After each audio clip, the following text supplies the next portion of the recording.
This time of year is all about the cattle. Most of all the farming's done. Yeah. This is a story about the American farmer.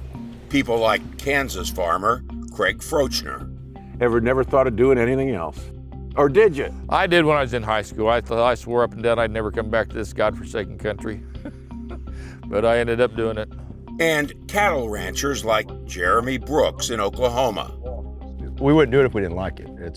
We're not doing it for the money, I can tell you that. It's a story about family farmers and ranchers who are the heartbeat of U.S. agriculture. Many live here in Kansas and Oklahoma on vast flat lands called America's Heartland.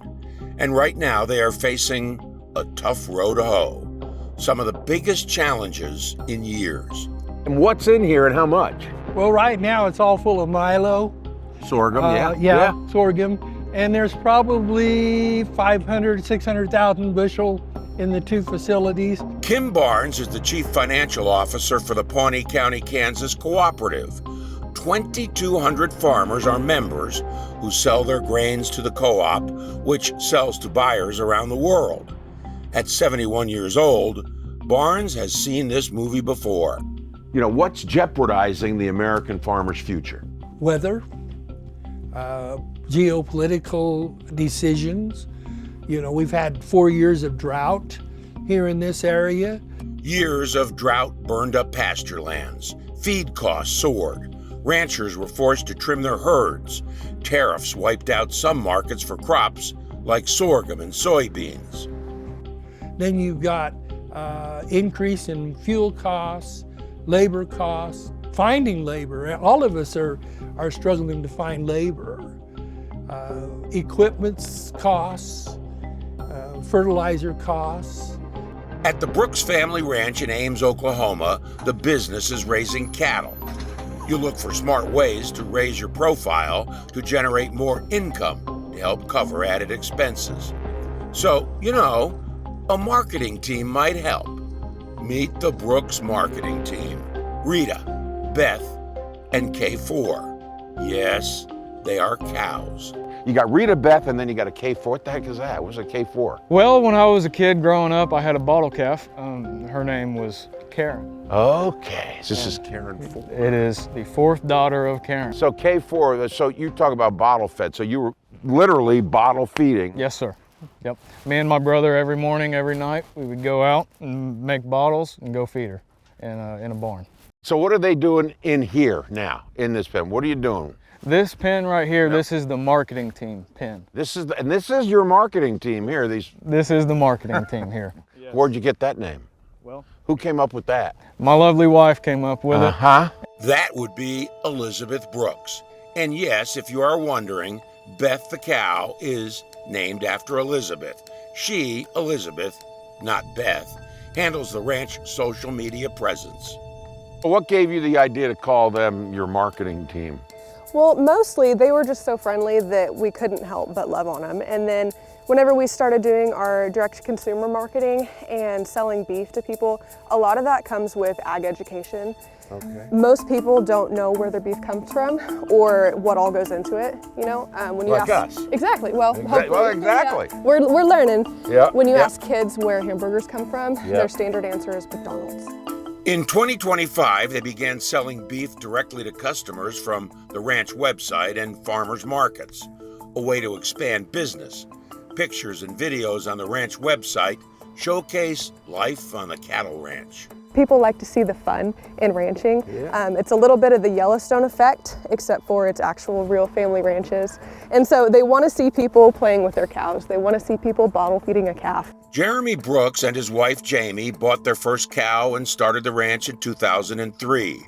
They are a calf-cow operation, meaning they raise cows. When the cows have calves, they sell the steer calves that enter the supply chain. They keep the heifer calves, females, to replace older animals. Keeping the ranch profitable in the face of ever-rising costs is not easy. Jeremy says, think of it as if you're buying a new pickup truck. In 1975, it took 14 calves, not big ones like this, but baby calves off a cow to buy a new truck. That same new truck 50 years later, it takes 42 calves. 14 to Now 42. Brooks says they are getting hammered from all directions, increasing costs for feed and equipment. To put the brakes on high prices for beef at the supermarket, the Trump administration proposed quadrupling the amount coming into the U.S. from Argentina. The announcement came at a bad time for cattlemen, right when they were sending their steers to market. Cattle futures fell, costing U.S. ranchers millions. Brooks was no exception. I got a great example for you on that. So while we were in the middle of hauling our steers to market, it took us about 3 hours. The market moved 12% because they In 3 hours? Yes, in 3 hours. Why? Because somebody opened their mouth. They shouldn't have. If you don't have cows to sell and you're not buying cows, you shouldn't be talking about cows. But our president and our Secretary of Agriculture opens their mouth at a press conference, and now the Chicago Mercantile Exchange up there in Chicago, their algorithm saw a downward trend, and in a tenth of a second, somebody hits a button and $5 billion is gone. 3 hours cost the Brooks family thousands. And with all the beef coming from Brazil, Argentina, and even Mexico, do you know where that beef you just bought came from? Jeremy says, not likely. So the consumer, when I go to the store, as I just said then, I really don't know where that beef product, where that steak that I just bought came from. You have no clue because they won't mandate the labels. U.S. ranchers want country of origin labeling. That would mandate specifying where the cattle were born, raised, and slaughtered.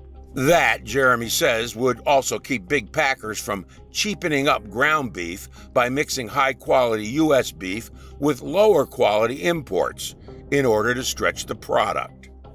The big packers can cheapen up. They can take our high-quality product and they can cheapen it up. And if they have to put a label and say, we cheapened your product up, you're not going to write that check that you would have wrote for maybe our direct-to-consumer market. Brooks believes if you knew you weren't getting the highest quality meat at the grocery, you might buy directly from his ranch. Farmers face the same issues as ranchers, drought coupled with higher prices for seed, feed, fertilizer, and equipment. Craig Frochner up in Pawnee County, Kansas, has been farming and ranching for 40 years. When I first started out here, $100,000 with a big operating note, and now we're talking millions. Millions. Where's it all go? Inputs, seed, fertilizer. Even machinery, right? Machinery's out of this world. Really? Yeah. It's I haven't bought a new piece of machinery for a lot of years. It's always used now. Because it's too expensive. Exactly. I'm not one of them guys that can afford that new stuff. I don't know how some of them guys do it. They got it figured out better than I do.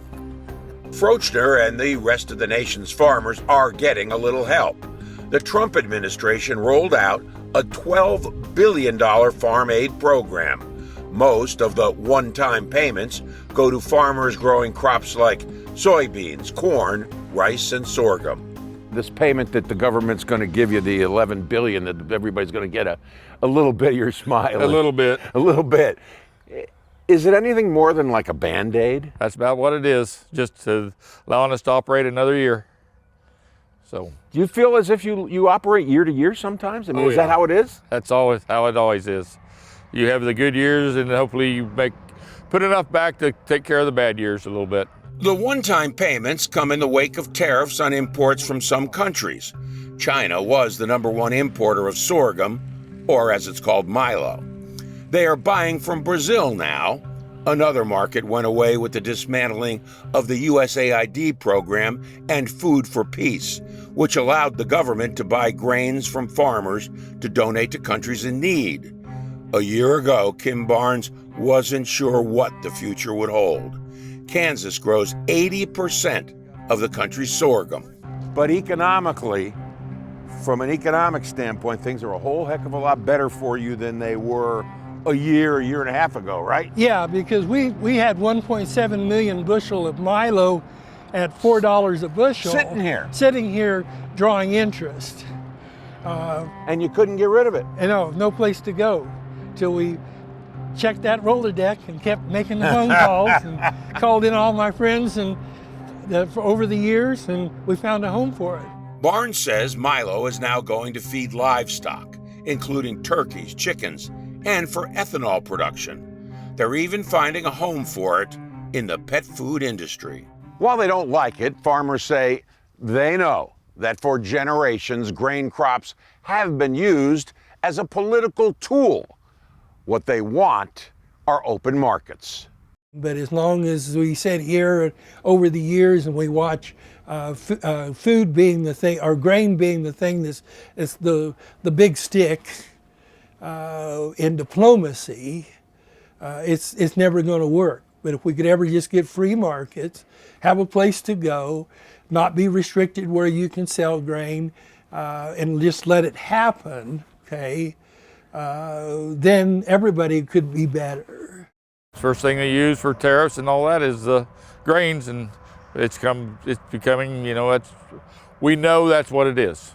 It's a known. And yeah, government payments are nice, but I'd just soon do without them and give us a true free trade market.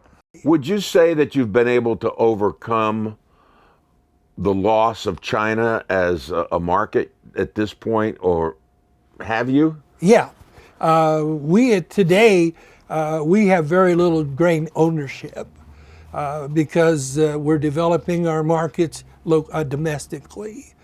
I'm not waiting for the government to open up something. We're going to do everything we can here at Pawnee County Co-op to stay ahead of it, so that we have markets every day, so the farmer knows that he can bring his grain in here and he is going to get a check. Everything's right here. Frochner says his time in the fields and tending the cattle is about done. He's retiring and turning it over to his son. Does your son know what he's getting into? I imagine he does. I've tried to warn him, and that's you know, I've thought long and hard about this too. It's you know, if you're not happy, if you can make all the money in the world and not be happy, I mean, if you like what you're doing and you like working that hard and that's what you want to do, then so be it. A beautiful way of life, says Elizabeth Brooks, but you just better have a strong will. It's tough though. It's not an easy business. It's not. And it's not getting any easier. It is not. No, the world does not make it easy for farmers and ranchers, and you have to love it or you wouldn't be doing it, because you're sure not in it to make money.